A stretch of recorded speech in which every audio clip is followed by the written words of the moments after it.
Alright guys, thanks for joining me on another episode of Access Builds. I got that 4-point harness, 5-point harness bar installed behind the seats. Now I just got to modify the seat rails, and I still got to get the seats purchased. Once I get those, I'll be installing those on the upcoming video. Alright guys, remember guys, it's always built, not bought. We'll see you on the next one, guys.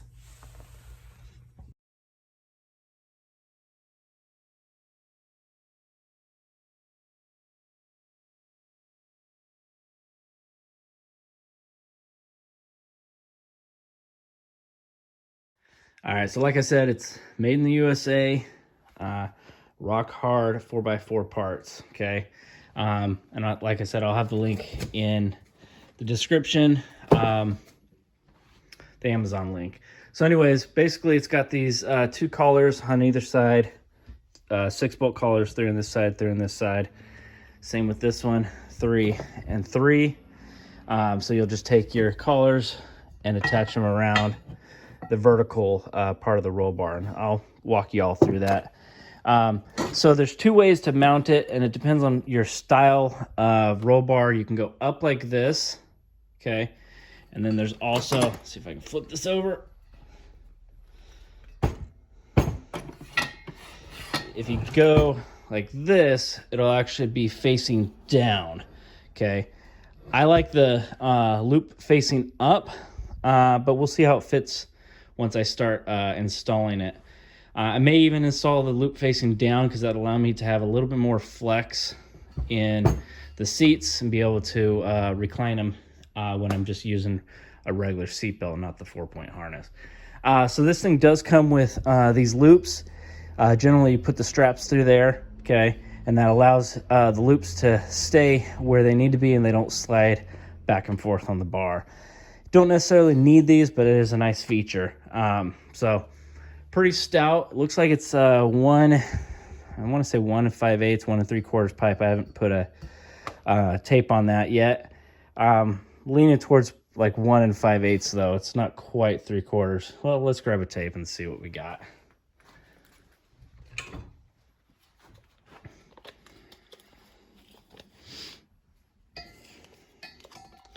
All right, so we are looking at, look at that. Okay, so it's a 1 3/4 bar. It's hard to really get a good measurement on the phone, but it is 1 3/4. So it's a pretty stout bar. Okay, so let's go ahead and get this thing bolted in the back seat. It's gonna go on the B pillars. So I don't know if you guys are aware of what A pillar, B pillar, and C pillars are. I will go ahead and show you that here in a sec. All right, so here's the Jeep. Generally, this would be called the A pillar. Center behind the door would be called the B pillar, and then C pillar would be the last part. So what we're gonna be installing this on is the B pillar, okay? And that B pillar is that part of the roll bar, okay? So like I said, I have this box back here. I may have to turn this box around and then turn this thing around. Let me gain about 3 inches. So we're gonna go ahead and put it on. I'm not quite sure. I know the fire extinguishers need to be removed, but we're gonna go ahead and put it on probably right about where that mount is. And then we'll just have it coming up or down. I'll play around with that and see which one is the best looking. Now they designed it to be able to come down. I think that's probably what I'm gonna do, because you want the seatbelt to be about shoulder height when it's pulling on you, not too high, not too low. So let's go ahead, get the bar in here and see what is the best look and feel on that bar. All right guys, so I had to take this box out in order to get this bar in. And I'm gonna have to flip some things around and make that thing work out. But in any case, I'm gonna get this thing in first and then we'll deal with that later. What I'm looking at doing is getting this piece here and this piece here at 24 inches off of the front cab. And that should get me right about where I need to be as far as shoulder height.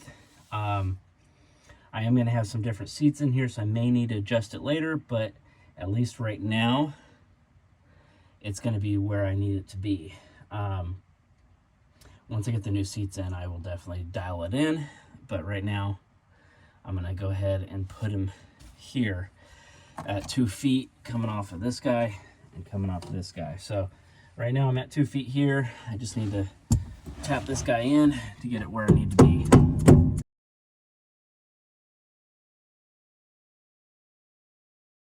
So this kit does come with all the hardware you need. Doesn't come with any directions, so we're gonna figure that one out, but it's pretty straightforward. Now, it did come with a self-tapper. Not sure exactly why they gave you a tap, but we'll find out. Let's see here. Let's count out the screws. Maybe they want me to put a screw into the roll cage. I'm not sure. Like I said, there's no directions. So we're gonna want 6 of these on each side, and that'll tell me if 3, yeah, so it could have been something where they just gave you this to clean up their threads. More than likely that's what it is, and I'm probably just gonna run it just to make it easy for myself. So let's go ahead and do that, and then we'll put the clamps on the back side. All right, guys, so there it is. I got it at 26 inches on both sides. That's off of the roll bar base plate. And it's off of that black section up there, which is the front section right here. It comes up about 4 to 6 inches. So it was easier to measure right at the bottom where that base plate is, and came right on up. Tighten all those things down. Made sure the gaps are as even as I could get on both sides of the bracket and matched on both sides of the whole bar. So let's go ahead and readjust this shelf and get that thing bolted back in. All right, guys, thanks for joining me on another episode of Off-Axis Builds. I got that 4-point harness, 5-point harness bar installed behind the seats. Now I just got to modify the seat rails, and I still got to get the seats purchased. Once I get those, I'll be installing those on the upcoming video.